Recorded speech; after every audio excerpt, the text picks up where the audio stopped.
You could see in his eyes, nothing behind the eyes, dead behind the eyes, no soul, NPC, non-player character. He didn't have ladies one. Again, start making better choices when it come to men too. We see the signs, we see the warnings. Of course we love them, but guess what? We got to love ourselves more too. So when he hit you once, let it go. I came back to this case because you made me. The comments under the first video did not stop. They kept coming, hundreds of them, then thousands. And the same questions kept rising to the top no matter how many times I read through them. Why did he kill his own children? Who was the second woman? Was he on something? What happened on that date with his daughter the night before? And one question that kept appearing in the more private corners of the comment section that I am going to address directly before this video is over. So I went back. I pulled every confirmed source, every family statement, every court record, every social media post that has now been verified. And I watched the doorbell camera footage that captured him running, alone, through a Shreveport street while the city behind him was still waking up. No accomplice. No second person. Just a man who had already finished what he came to do and was moving fast in the direction of his own end. That footage told me something the press conference never said out loud. He was not panicking.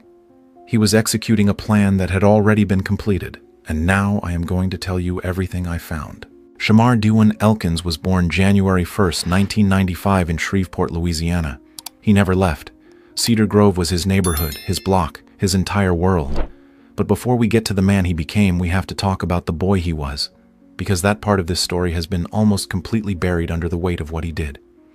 His biological mother, Mahalia Elkins, gave birth to him as a teenager while battling a crack cocaine addiction. She could not raise him. A family friend named Betty Walker stepped in and became the woman who actually raised Shamar Elkins from childhood. Betty Walker was his stability, his foundation, the person who filled in the space his mother left behind. Mahalia and Shamar only reconnected more than a decade ago, after he was already an adult, already in the Guard, already building the life that would end the way it ended. The last time Betty Walker saw him was the weekend before the shooting. He brought his entire family to her house for dinner. She said he seemed completely normal. When her phone rang Sunday morning, she said, My babies are gone." His mother texted him the Tuesday before the shooting asking about the children. He replied that everyone was doing okay. On Thursday, she texted, "I love y'all. Give my grandson and my granddaughters a kiss from Grandma." He never texted back. He was already inside whatever had closed around him. Now the questions your comments demanded answers to. The affair. This is now confirmed. Shaniqua Pugh did not simply file for divorce. She filed citing infidelity. That detail was confirmed directly to CNN by Troy Brown, Elkins' own brother-in-law. He was cheating. She found out. She filed. And here is the part that makes this case reach backward in time and rewrite everything. Before they were even married, Shaniqua had considered leaving him. And when she did, Elkins told her directly that if she ever left, he would kill her, their children, and himself. She heard that threat. She stayed. She married him in April 2024. And when she finally filed for divorce 2 years later, that threat, which had been sitting inside their relationship since before the wedding, became the blueprint for what happened on Sunday morning. He enlisted in the Louisiana Army National Guard in August 2013 at 18 years old and served 7 years as a signal support system specialist and a fire support specialist. Both roles involve weapons systems, coordinating firepower, and operating under pressure in high-stakes environments. He was never deployed overseas. He left in August 2020 as a private, the lowest enlisted rank, and came back to Cedar Grove with no documented transition support on public record. 7 years of military training. Nothing to help him integrate back into civilian life when the uniform came off. After leaving the Guard, he went to work at UPS. His co-worker Willie Vasher described him to the New York Times as someone who seemed like a devoted family man. But Vasher noticed something he could not explain away. Elkins had a bald spot on his head. Not from genetics, from a nervous tic. He pulled his hair out throughout the workday due to stress. Strand by strand. Every single shift. His mother had noticed it too. That bald spot was visible to everyone around him, and nobody asked what it meant. He had at least 2 prior criminal convictions. The first was a DWI in 2016. The second was in 2019 when he was arrested near Caddo Magnet High School. After pulling a 9mm handgun from his waistband and firing 5 shots at a vehicle, he claimed the driver pointed a gun at him first. Children were playing outside less than 300 feet from where those shots landed. He pleaded guilty to illegal use of a weapon. The school property charge was dismissed. He received 18 months probation. Under Louisiana law, that conviction legally barred him from possessing firearms until at least 2029. The ATF is now actively investigating how he obtained both the small-caliber handgun and the rifle-style pistol he used to kill 8 sleeping children. That question has not been answered. The second woman. Her name is Christina Snow. She was his girlfriend, the woman he had 3 children with outside of his marriage to Shaniqua. Braylon Snow, age 5, Kadarian Snow, age 6, Soraya Snow, age 11. Christina lived on Harrison Street. The attack began there. Elkins arrived at her home first around 5 in the morning, shot her in the head, and took her 3 children before driving to the West 79th Street house where Shaniqua and the remaining children were sleeping. Christina survived. She has undergone surgery. She is expected to live. She gave investigators a full account of what happened at her door before sunrise. Now, why? In February, 2 full months before the shooting, Elkins tried to take his own life. That is confirmed by Betty Walker, the woman who raised him, who told the New York Times directly. A suicide attempt in February, a VA stay for mental health treatment shortly after, released, sent home, back into the same house, the same marriage that was dissolving, the same financial pressure, the same children across 2 households. The facility released him, and the family said he came home happy. But happy is not healed. And 10 days after that release, he was on Facebook asking God to guard his mind and his emotions when negativity arose. That post was public, visible to anyone reading his page. And nobody connected it to what it actually was. A man still in crisis who had already tried to end his life once and was looking for a reason not to try again. On Easter Sunday, April 5th, he called his mother Mahalia and his stepfather Marcus Jackson. He was crying. He told them Shaniqua had filed for divorce and that he was drowning in dark thoughts. His stepfather told him he could beat it, and Elkins replied with the line that has haunted that family since the moment Sunday morning arrived. Some people do not come back from their demons. That call ended. Nobody called a crisis line. Nobody called the police. Most families in that moment do exactly the same thing because most of the time that call does not end the way this one did. But this time it did. His brother-in-law, Troy Brown, who lived with him, heard him in those final days repeating the same thing over and over. "Bro, I do not want to lose my wife." Brown described it as unlike anything he had ever heard from Elkins in all the years they had known each other. When Brown left for work at 9 p.m. Saturday night, Elkins was calm. Freddie Montgomery, who lives across the street, saw Elkins sitting on his front porch that same Saturday afternoon, watching the children play in the yard. The 2 men waved at each other. 12 hours later, those children were dead. There was a court date scheduled for April 20th, the morning after the shooting. The divorce papers were ready to be signed. The marriage that he had told her he would kill everyone over if she tried to leave was about to be legally dissolved in a courtroom. He had known that date for weeks. He went on a one-on-one dinner date with his eldest daughter the evening before. He posted about it with laughing emojis. He came home. And somewhere between that dinner and 5 in the morning, something final locked into place. Some children tried to escape through the back door of the West 79th Street home while it was happening. Bullet holes were found in that back door when investigators processed the scene. One child made it to the roof. The rooftop survivors were Keosha Pugh, Shaniqua's sister who lived in that house, and her 12-year-old daughter. Both jumped. Both sustained broken bones. Both survived. Keosha managed to call a family member while it was still happening, screaming that he had shot and killed the kids. Troy Brown's own son died in that house that morning. His daughter was the 12-year-old who came off the roof with scratches. His wife fractured bones from the fall.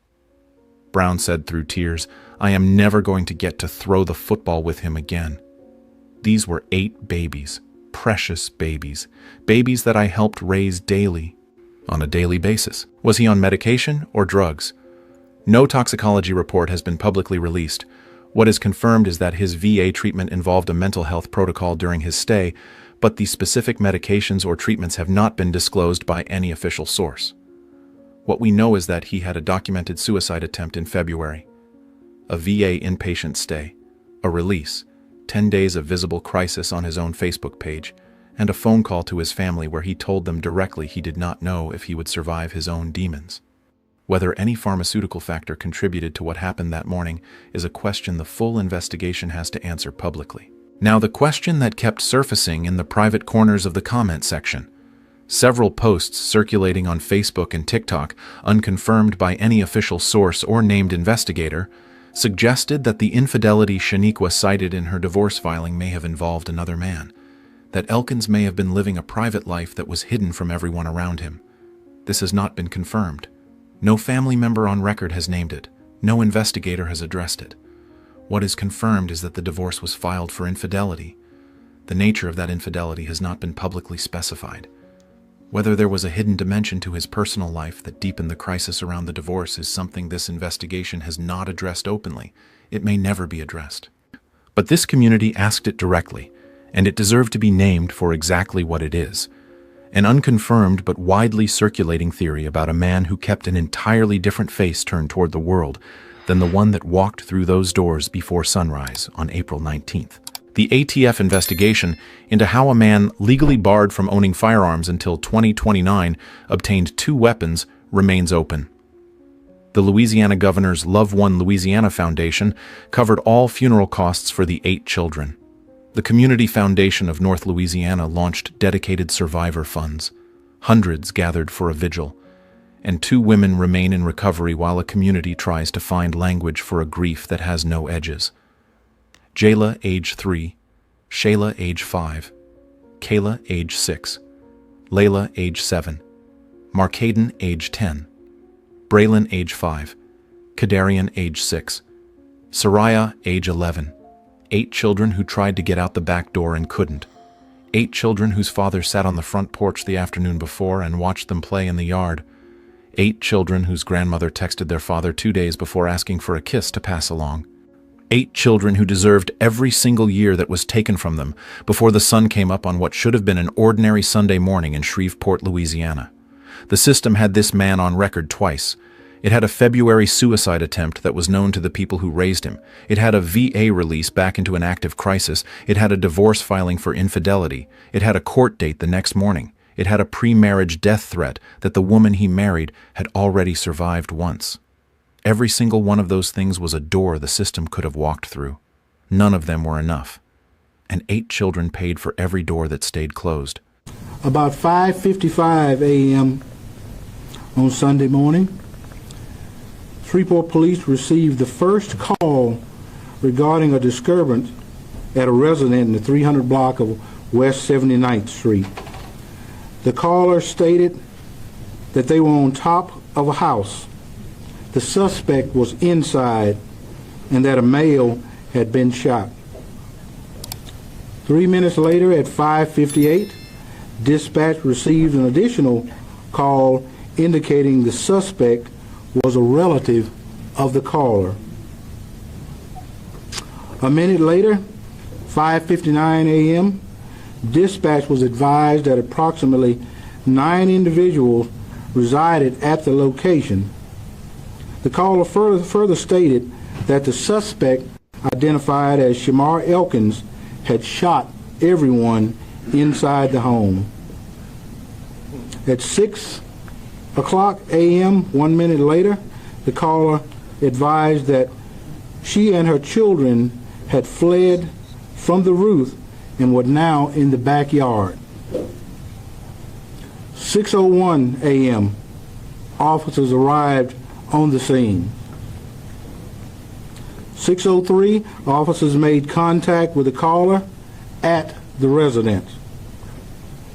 At 6:05 approximately, officers requested the Shreveport Fire Department to stage at a nearby location close to Linwood.